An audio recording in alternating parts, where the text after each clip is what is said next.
मेरी कक्षा 11वीं के सभी दोस्तों, आप सभी इंतजार कर रहे थे कि मैं कक्षा 11वीं की त्रैमासिक परीक्षा के असली पेपर के वीडियो कब लाऊंगा। तो मेरे लेट होने का कारण ये दोस्तों कि हमारा जो चैनल है जीत क्लासेस इंडिया, ये डिमोनेटाइज हो गया है। तो आपको लेकिन बिल्कुल भी टेंशन नहीं लेनी है। इसका सोल्यूशन हमारे पास ये है कि अब आपको करना क्या है, आपको यूट्यूब पर सर्च करना है अपनी पढ़ाई। अपनी पढ़ाई सर्च करना है आपको, है ना।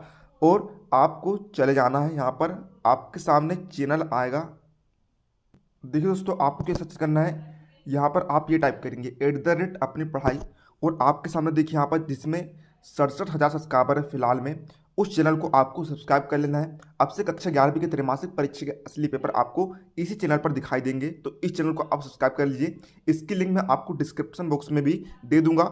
इसी चैनल पर आपके सभी त्रैमासिक परीक्षा के असली पेपर आएंगे। ये देखिए, हमने यहाँ पर 11th हिंदी का भी यहाँ पर पेपर अपलोड कर दिया है।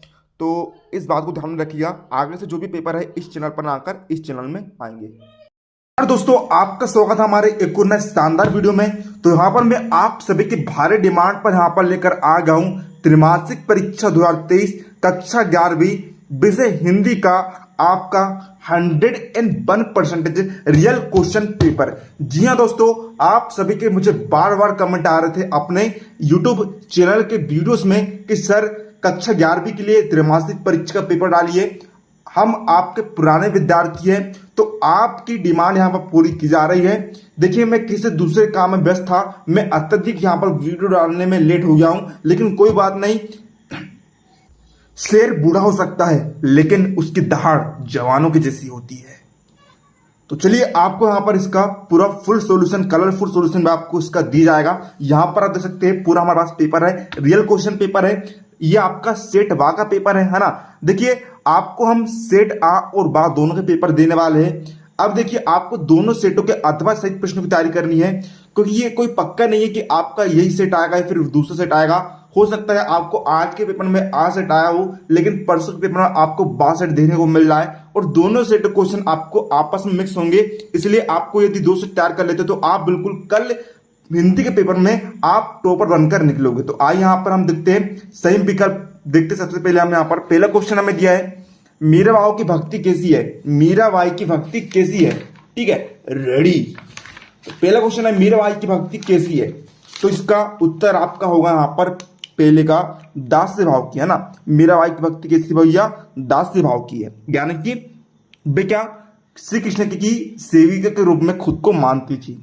सेकंड क्वेश्चन हमारा यहाँ पर, हिंदी साहित्य का स्वर्ण युग क्या कहलाता है। तो देखिए, हिंदी साहित्य का स्वर्ण युग किसे कहते हैं, भक्ति काल को कहते हैं। तीसरा क्वेश्चन है, जहां कारण होने पर भी कार्य ना हो, कारण भी है लेकिन फिर भी कार्य नहीं हो रहा है, वहां पर कौन सा अलंकार होता है भैया, विभावना अलंकार होता है ना। वहां पर क्या है, जो व्यक्ति है वे क्या है, भावनाहीन है। चौथा क्वेश्चन है, फूले ना समाना मुहावरे का अर्थ क्या है ना। हम कहते हैं ना कि यह अपनी खुशी के मारे फूले नहीं समा रहा है ना। मुहावरे मारकर हम कहते हैं किसी व्यक्ति को, तो इसका अर्थ क्या होता है, अत्यंत खुश होना होता है। पांचवा है, नमक की गाड़ियां जा रही थी। तो नमक की गाड़ियां कहां जा रही थी भैया, कानपुर जा रही थी। अब छठा क्वेश्चन हमें दिया है, बेभूजल जो कुओं में से निकाला जाता है उसे कहते हैं। तो आगे बढ़ने से पहले आपको बता देना चाहता हूं, आपको डिस्क्रिप्शन में हमारे टेलीग्राम चैनल की लिंक दी होगी, उस लिंक पर क्लिक करके आप हमारे टेलीग्राम चैनल को ज्वाइन कर लीजिएगा। वहां पर आपको इंपॉर्टेंट अपडेट्स देखने को मिल जाते हैं। साथ ही में उसी में आपको इंस्टाग्राम प्रोफाइल की लिंक भी हमको मिल जाएगी, तो आप इंस्टाग्राम पर भी हमें जरूर से फॉलो कर ले हुए। वहां पर आपको काफी सारे पर्सनल कंटेंट आपको देखने को मिल जाएंगे हमारी पर्सनल लाइफ से रिलेटेड।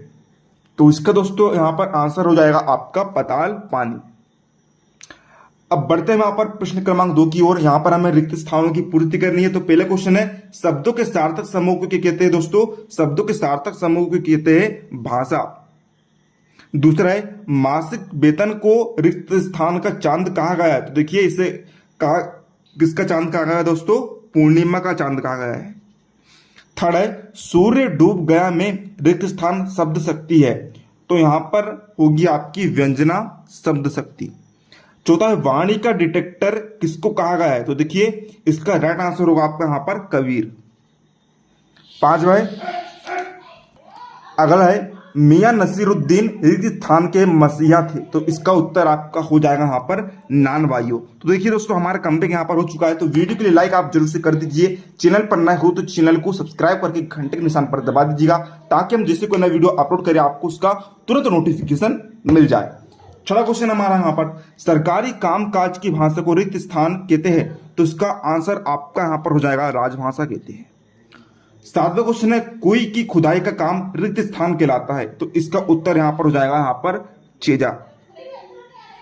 अब चलिए बढ़ते हैं यहाँ पर प्रश्न क्रमांक 3 की ओर। हमें यहाँ पर जो है सही जोड़ी का मिलान कर लिखना है। तो देखिए पहला में दिया है यहाँ पर मीरा के प्रभु। तो देखिए मीरा के प्रभु कौन है? मीरा के प्रभु है यहाँ पर गिरिधर नागर। अगला है हमारा साकेत। साकेत क्या है दोस्तों? एक महाकाव्य है। तीसरा है रोला धन दोहा। रोला और दोहा से मिलकर के बनता दोस्तों कुंडलिया छंद बनता है। अगला है गलता लोहा। गलता लोहा तो इसकी सही जोड़ी मिल जाएगी किससे? शंकर जोशी से। अगला है सरकारी कामकाज की भाषा को हम क्या कहते हैं दोस्तों? राजभाषा कहते हैं।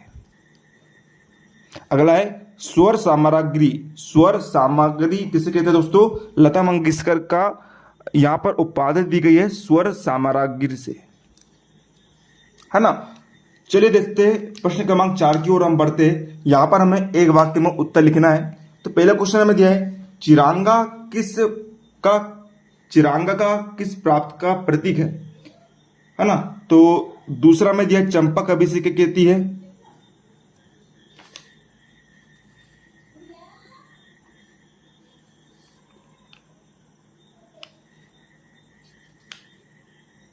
है ना।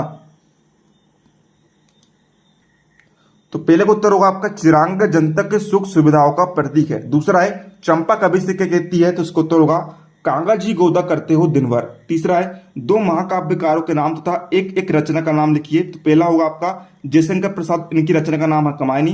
तुलसीदास की रचना का नाम है रामचरितमानस। चौथा है पंडित अलाउद्दीन ने मुंशी बंशीधर को किस पद पर नियुक्त किया था? तो इसका उत्तर होगा अपनी संपत्ति का स्थायी मैनेजर के पद पर। पांचवा है अपू की मां का नाम क्या था? इसका उत्तर होगा सर्वजया। छठवा है कोड़ियों पर ईमान बेच देना मुहावरे का अर्थ लिखिए। तो इसका उत्तर होगा सस्ते में ईमान बेचना। सातवा है रजानी पानी किसे कहते हैं? तो इसका उत्तर होगा धरातल से नीचे उतरा पानी लेकिन पताल तक न गया है। अब देखिए हमें यहाँ पर सत्य फिर असत्य बताना है। तो पहला क्वेश्चन हमें दिया है चेल वांची अपने सिर पर पगड़ी पहनते हैं। तो ये कथन आपका क्या होगा दोस्तों? असत्य होगा। अगला है पटकथा को अंग्रेजी में स्क्रीन प्ले कहा जाता है। ये कथन भी आपका सत्य होगा। तीसरा है गलता लोहा पाठ के लेखक शेखर जोशी है। ये कथन भी आपका सत्य होगा। चौथा है चित्त में उत्तेजना का संचार ओजगुड़ में होता है। ये कथन भी आपका यहाँ पर सत्य हो जाएगा। पांचवा है कठोर वर्णों की आवृत्ति माधुर गुण में होती है। ये कथन आपका असत्य होगा, क्योंकि जो माधुर गुण है इसमें मधुर वर्णों की आवृत्ति होती है। छठवा है सदुक्कड़ी भाषा का प्रयोग कबीर ने किया। तो ये कथन आपका सत्य यहाँ पर हो जाएगा। अब चलिए बढ़ते हैं वहां पर छठवें क्वेश्चन की ओर। छठवां क्वेश्चन हमें दिया है छायावादी कवि की कविता की विशेषताएं लिखिए। इसके बाद इसका अथवा है प्रगतिवादी कविता की विशेषता लिखिए। सातवां क्वेश्चन है रीतिकाल को श्रृंगार काल क्यों कहा गया है? अथवा है वक्ति काल को हिंदी साहित्य का स्वर्णयुग क्यों कहा है? आठवां है महाकाव्य और खंड काव्य में अंतर लिखिए। इसका अथवा है प्रबंध काव्य और मुक्तक काव्य में अंतर लिखिए।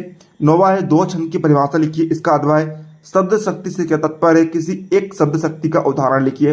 10वां है कहानी तथा उपन्यास में अंतर लिखिए। तो दोस्तों इस वीडियो में हमने आपको प्रश्न क्रमांक 1 से लेकर 10 तक, है ना, सही विकल्प के आपको ऑब्जेक्टिव के पूरा आंसर दे दिए हैं। इसके नेक्स्ट पार्ट में आपको प्रश्न क्रमांक 6 से लेकर अंतिम तक के उत्तर आपको दे दिए जाएंगे। तो वीडियो को लाइक जरूर से कर दीजिएगा दोस्तों, है ना। मिलते हैं आपसे अगले किसी नए वीडियो, तब तक के लिए जय भारत।